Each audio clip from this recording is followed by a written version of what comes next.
Hello, everyone, and welcome to another episode of Road to Radical Visibility, the place for LGBTQ plus, neurodiverse, and female entrepreneurs and communities to gather together to become more bold in the expression of themselves, their mission, and their truth in life and business. I'm so happy to be here with you. I'm Rachel Freemon Sowers, and I cannot wait to bring you this episode. It's so funny. I put my hands together, and as you can see, already joined me as our guest, but you're just gonna have to wait to meet her in just 1 second.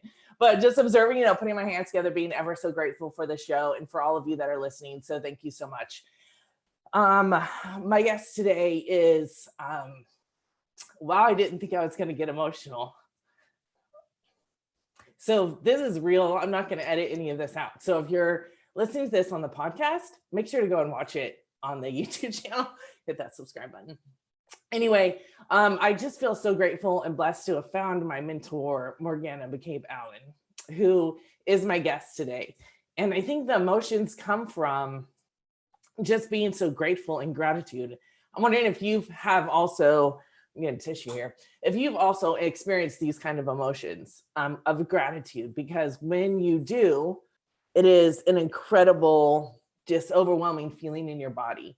And I found Morgana through another coach who I'm so grateful for also in this whole entire process of growth for myself. And I'm going to read her introduction to you, and then you will see very clearly why she is here on my show, why we have connected in such a beautiful, spiritual, and collaborative way. And I know that you will benefit from this. So make sure that you listen until the end of the show today. So let me introduce her right now. Dr. Morgana McCabe Allan has an interdisciplinary PhD on how being, the experience of identity and reality, is constructed in relationship with all the people, places, things, ideas, social constructs, emotions, and non-corporeal entities and more that we interact with.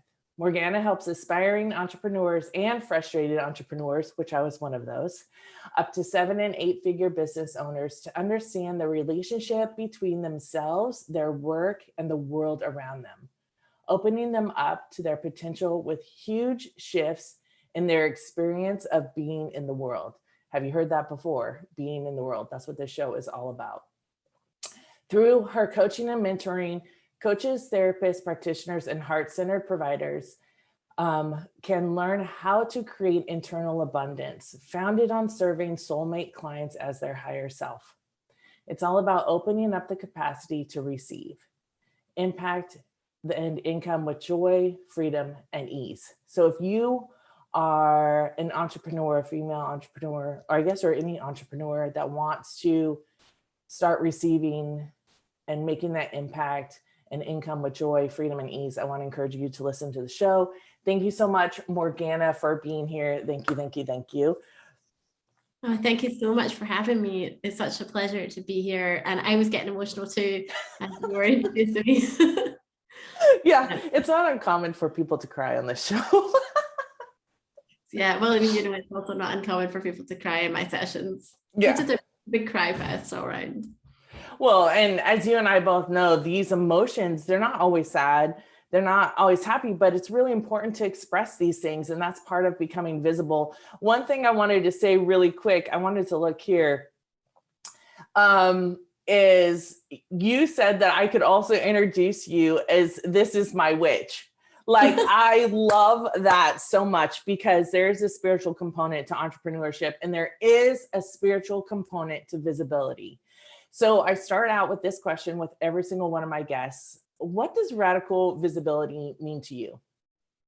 That's a wonderful and fascinating question to start with. And from my point of view today, so this is my today answer, and then I'll give you my bigger answer. My today answer is showing up as I am, even though I've not been very well for the past few days and I've been in a lot of discomfort. I won't go into the gory details, but I wasn't able to wash my hair today. And so part of radical visibility for me is showing up for the commitment that I've made and with excitement and passion about my work, even although I'm not perfectly presented. What radical visibility has meant for me in the bigger sort of scheme of things is to be authentic, to bring all that you are, to be prepared to share the things that are hard to share, that can be an emotional side of you. It can also be a rebellious side of you, but to bring all the parts that you are and to integrate it into your work, not because somebody said you should, or it's a good idea, or that's how you make money, or that's a great bet, or whatever, but because it's what you're compelled to do from the inside out. Mm-hmm. I love how you gave me a definition of what it is presently for you and then what it is overall for you, because that is really authentic. As we know, becoming visible, it's not, we can feel a certain way and still bring our most authentic self and be visible, right? And there is a bigger picture to what visibility means to each one of us, and radical visibility for that matter. Like for some people, maybe it's doing a 5-minute video. For some people like me, it's doing these shows and constantly showing up on video. It's a beautiful way.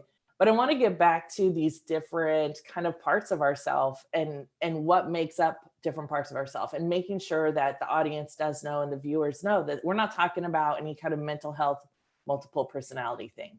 So can you tell us a little bit about that and how they're created by, what are they created by? Oh, absolutely. So in the first instance, they're created in collaboration with the world, right? So we are in a collaborative reality where there are things that we experience internally and things which are external, and they communicate with one another. And what winds up happening is that as we take part in more and more different storylines, we have a certain set of expectations and a picture of ourselves, a way that we put ourselves out to the world, what we expect to receive and stuff that doesn't fit in a new environment. So we wind up with another version and another version. So you know, in the first instance, you're a daughter, and then a sister, and then a mother, and but you're also maybe a student, and you might have a different version of yourself in your hobbies. So, you know, I, at school, was one of the children that had more money and, you know, more availability to take part in exciting hobbies and all the rest of it. But then when I went to horse riding, I was by far the poorest child there, and I didn't have my own horse and, you know, all the rest of it. So you then have these, who am I, and how do I comport myself, and how do I fit in and interact in these different settings? And so we wind up, you get I mean, for me personally in my own life, having a point where it's like there's the part of me that understands myself to be, you know, well off, and the part of me that understands myself to be the, you know, poorer than everybody else, in a conversation with each other. And I had actually started off, just for, you know, full disclosure, with a very, very poor background. So we had come a long way. We'd had by that time we'd come a long way from where we started, to then be confronted with this, how far there still is to go. So you get all these internal conversations where one part of you is like, well, this is how we fit in the world. And another part is like, that is absolutely not true. Yes. Go ahead. And it's not just at the level of the mind. We experience this at the level of the body and the heart and the mind and the soul. And it's definitely not a mental health thing. It's the experience of the human condition is that we are essentially multiple. And we try and just steamroller over all of it, because it's so much more convenient to call yourself an individual than to recognize that we are quite messy and collaborative, even with ourselves, before we even connect with another human being. Yeah. Well, and I love that, because in all the work that I've done as a therapist, and now really coming into this new different kind of work, and also, you know, bringing those parts of me into this work, but allowing me to see myself in a different way. One of the ways, if people are kind of struggling to conceptualize this, that happens is it happens with money. If you've grown up in poverty and you've worked your ass off and you're like, okay, I got to get this, got to do this, got to do this, got to do this to be this kind of human being in the world. This is the kind of life I want. And now you have money. Why is it sometimes that you don't manage money well? Or why is it sometimes, you know, there's different parts of you at all those different stages. Another common example for me has been the part of me that doesn't feel good enough sometimes. And then the part of me that's like the queen part of me that's like, hey, I'm here. This is my message. This is how it's rolling. This is what we're doing, you know, in a very calm, affirmed kind of way. Noticing too that it's not all just we're taught to kind of chop off these parts of us that don't fit into society. Oh yeah, and the extent to which we're taught to chop parts of ourselves off means that there's virtually nothing left that feels authentic, because you don't only chop parts off, you have to put parts on that are not there. Like I wanted to do art, I was, artistic, creative, expressive. I'm left-handed and right-brained, and like I had just all of this sort of creative spark. But I happen to also be good at science and maths, and those are validated, and I got gold stickers and stars and brownie points and whatnot every time I did well at them. So I got all the way through to enrolling in university and starting university thinking that I'm not creative, and that I'm really good at sciences and I'm really good at maths, and that should be, I should go down that line. And it took me a number of different, life experiences, and I was unpacking trauma from my childhood and stuff, and virtually on the brink of feeling suicidal before I realized this is not authentic to me. This is something I stuck on. Like this is a fake thing that I have added onto myself, and I've gotten so good at doing it that I've forgotten that it was fake. I'm just gonna let that, like, I've forgotten it was fake. Like that's just like this to me, because we then believe that we forget it's fake and we think it's who we are. We think that becomes our reality. To push against that takes a lot of courage. Yeah. Say, no, this is not what's happening, right? We find it in the online entrepreneurial world where people are like, you're selling something that you don't embody. You even create the copy that doesn't embody you. You think that things are built on systems, which we do need some systems, I guess. I don't know. Do we? Let's just throw all that out there. Who knows? Yeah, do we? I mean, and by any other name. Right. And that will make us successful. But we forget that being ourselves is the truest thing, not success. Yeah. Yeah, absolutely. And the thing about all the structures, the strategies, the frameworks, they all amplify what is there. They don't create anything new. They just amplify what is there. So in the small microcosm, if you decide, for example, that you're going to run Facebook ads for your business, if you don't have clarity, they just amplify your lack of clarity. If you're not converting, they just amplify how much you're not converting, right? They just amplify what's there. And that happens at the big cultural level as well. Whatever structures and frameworks that we have in our society, even with the best will in the world, they wind up still amplifying what's there. It just looks different, but it's still present. And if that wasn't the case, then patriarchy would have been brought down ages ago. Yeah, I feel like that's really evident. And this is probably the first time I've said this in this kind of environment. So, but like there in the town where I live, there are LGBTQ plus community. And yet when you get out of the town I live and go to other cities and visit LGBT plus Q communities, you see that this one is still oppressed. But we think that we're free, but we live under this thing here. Yeah. You know what I mean? And so when you allow yourself to be exposed to something, to think something different, to believe, to play, like I say, with the possibility that maybe this isn't all there is, maybe this isn't it, we can expand. Yeah. You know what I mean? And it's that courage. And I wonder how you have found courage in your own experiences, because you have got some very interesting stories for sure. Wonderful stories. But like, how did you find the courage to shift your way of being? I think the first thing is to recognize that we have to find the courage only for a moment, and we have to find it in every moment. Rather, you don't just become a courageous person where you just, fully tapped into courage all the time, but you only the tiniest bit. I'm going to tell a story which is in some ways deeply inappropriate, but it speaks to my character, and I think it will. That's okay. It'll be good for the show. There was a time in my life where I had been through multiple abusers and a very toxic relationship with myself and a toxic relationship with a partner, and I had gotten into financial difficulties and a whole bunch of other things.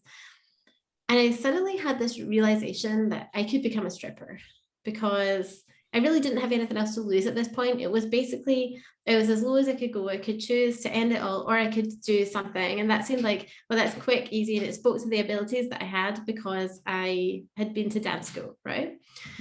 I knew how to sell things and I didn't have money, and stripping would fix that, right? Mm-hmm. But I also was somebody with a decade of eating disorder. Can you not stomp, please? And sorry. A decade of eating disorders and a not good relationship with my body. So what to do? Could I do it? And I went to the job interview and I thought, okay. Sorry, my head is just floating around. I think he's trying to listen to the story. I thought, okay, well, all I have to do is get to the job interview, right? I just go. I have nothing to lose by just going. I just book the interview, right? So I went to the interview. I was like, okay, so I have nothing to lose by just going in. I just need to go in. I only did enough courage to go through the door. And when I got inside the door, I just needed enough courage to answer the first question. And then they asked me to take my clothes off so they could check if I had any weird tattoos or, you know, birthmarks or anything they would check for. And I thought I just need enough courage to take my clothes off for a minute so that they can just, you know, check that there's nothing weird going on there, no third nipple or anything. But they never said to me, put your clothes back on, right? They never actually said, okay, that's great, you're done, you can put your clothes back on. So I didn't put them back on. I did my whole job interview, the whole rest of the interview stark naked, because I was just like, I just need enough courage to answer the next question. I just need enough courage to answer the next question. I just need to stay in this moment and answer the next question. And at the end of it, they gave me the job and they're also like, you are by far the bravest, most incredible person that we have ever interviewed. And we would give you the job twice if we could. And it was not that I have some incredible well of courage. In actual fact, I was always on the brink, always on the edge of, can I just summon enough for one more? Can I just answer the next question? And that's really the same thing that I do all the time. Like, so for example, when I'm posting a Facebook post that's really vulnerable, which, you know, sometimes I post things that most people would not post. Instead of edit it and everything, I post it unedited and it is posted, and then I go in and I edit it once it's already posted, because I know I just need enough courage to press post, and then I can go in and fix the spelling mistakes, and then I just need enough courage to say yes to the spelling mistakes. But by that point, it's already posted, somebody's already seen it, it's out there. And so it's always just about, you know, actually being present in the moment, being present in my body, feeling what I'm feeling in that time, and recognizing it and being in communication with myself, rather than trying to think, how do I become a brave person? You know, how do I become a courageous person that's got all the courage in the world? Is a very tricky prospect, because all we can ever do is co-create with the moment that we're in. So I'm wondering if those of you that are listening or watching this can relate. Those times it isn't through this constant just pushing and major action all the time. Yes, there are times of that we propel forward, but the fact of the matter is, it's this choice, this courage to choose every single moment the way you want to be being in the world. And it does take courage. And you kept on saying, I have nothing to lose, right? I've said that to myself. Well, what do I have to lose? I don't have anything to lose. If I don't do this, I still don't have money. If I do this, I have more money. And something that no one ever knows, I've never told anyone, maybe my wife knows, but I don't know. Like at one point in time, I was like, I could totally be a prostitute because I'm really good at sex. I mean, let's just throw that out there, because I could make money. It wasn't something, I mean, like, it's so funny saying that out loud now, because I don't feel any embarrassment or shame, because I would have made really good money. So, but like, you know, there's those things that, you know, that if you're in that spot, or like for you, this decision that this is something that I went to dance, I know how to move my body, I'm connected to my body, and realizing that even as we have this discussion, there are people listening with the constructs of what they were taught, that we never should have even thought that, or you never should have done that, or it's so sad that you had to do that, or all of those things that then cause them to chop off parts of themselves and not see themselves fully. That's actually part of why I chose that story, because it is a story of radical visibility, if ever there was one, right? And a lot of people have judged me for it, but it is the best, most empowered, most self-affirming and self-centering in my own life decision that I had made up until that point, right? So it was about 20, just around 19, 20. It was the first time that I had really actually taken control, and the first time that I thought I can do hard things because they move me in the right direction, because it's aligned for me, even if it means I need to work through complicated parts as well. And I grew so much through that experience. And when I started, it was £10 for one dance, right? So I mean, the first shift that I worked, I probably made about 50 quid or something, because I only got a handful of dances. In a very short time, I was selling stag shows that were like £1,500 for 15 minutes.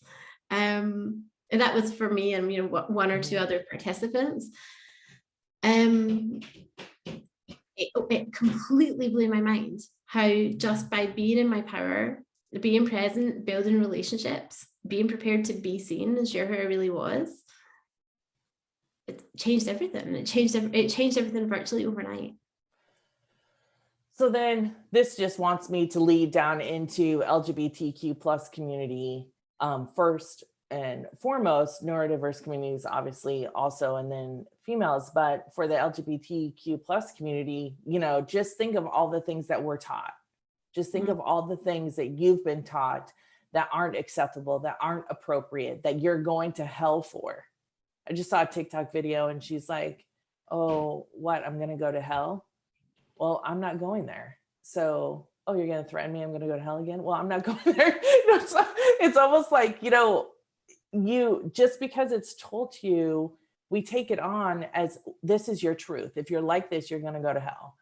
You know, that first time I kissed the neighborhood girl, I think I was like in the 5th grade, and I was like, oh shit, like this, I like this. Why am I told I can only be with boys? Because I don't really like that. It's fine, but it's, you know, it wasn't electric for me. And so it's kind of like, what are the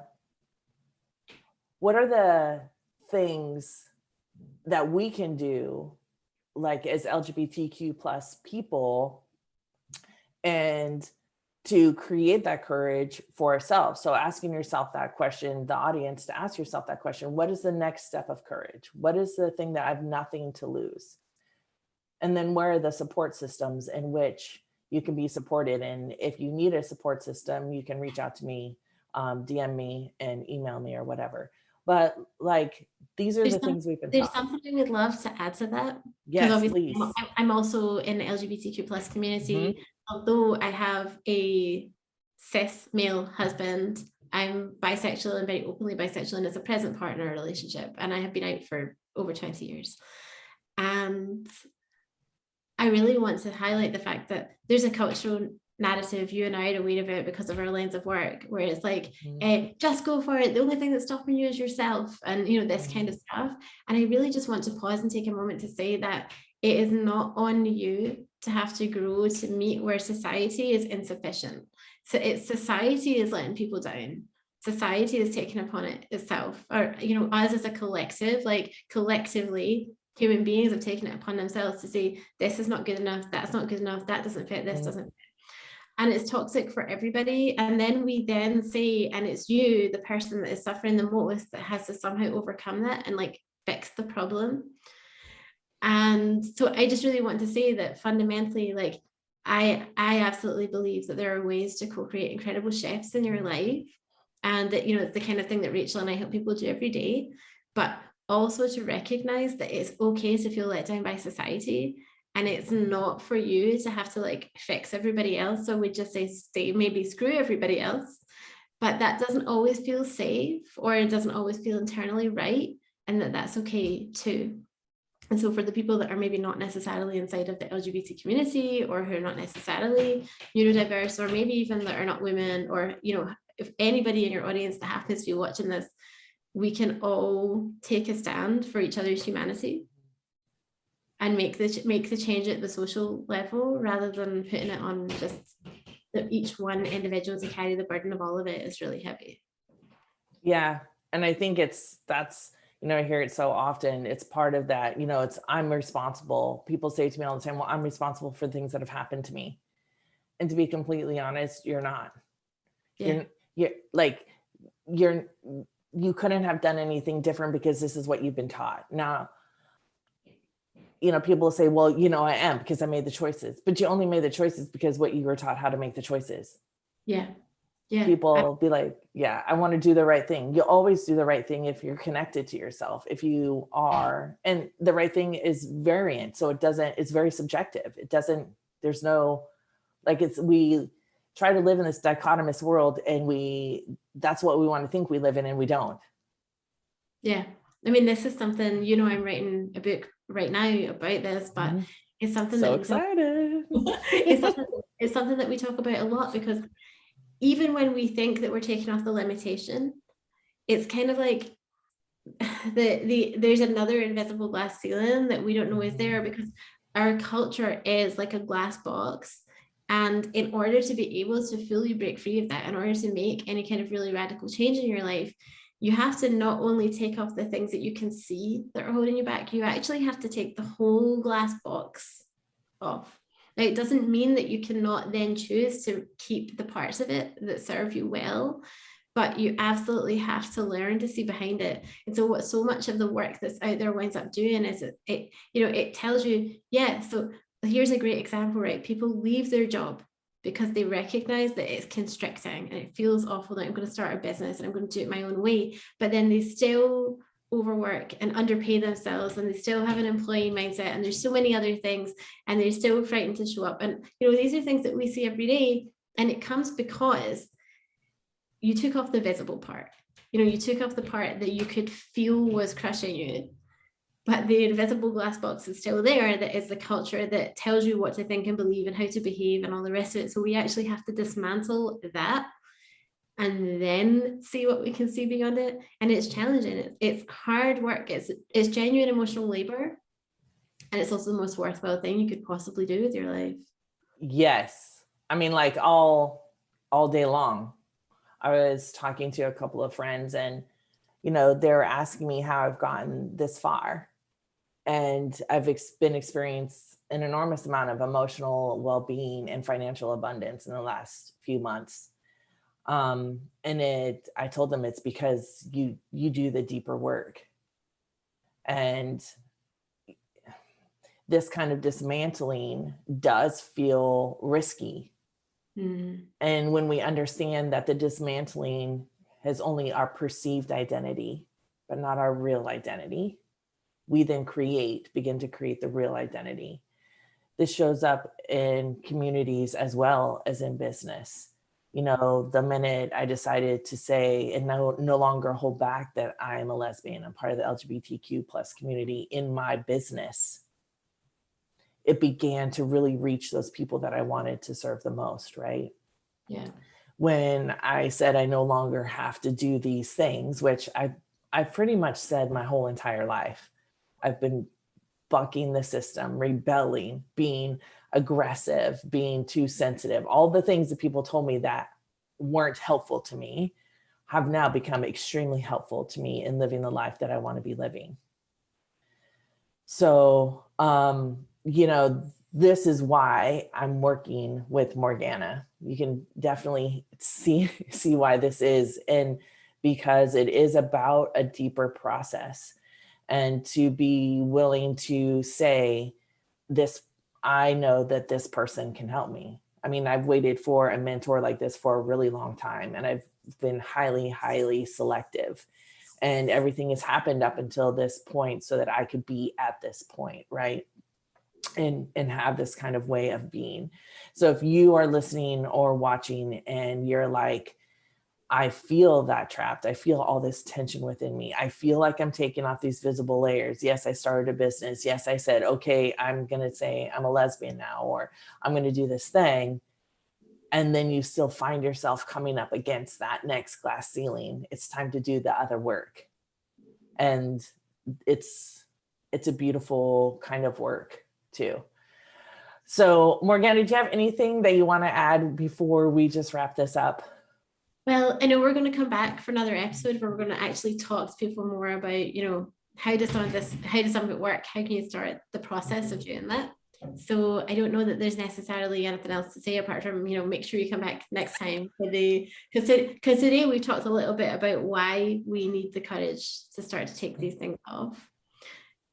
I think it would be great to come back and talk about what that process looks and feels like, because it very often people are actually already in that process and they don't know that they're there. Yes. And it's so dark and it's so scary, and it actually in terms of the energy of that process, it is actually the longest day and only the shortest night, right? But it can feel like an eternity when you're in that darkness if you don't know that and you don't know how to navigate it.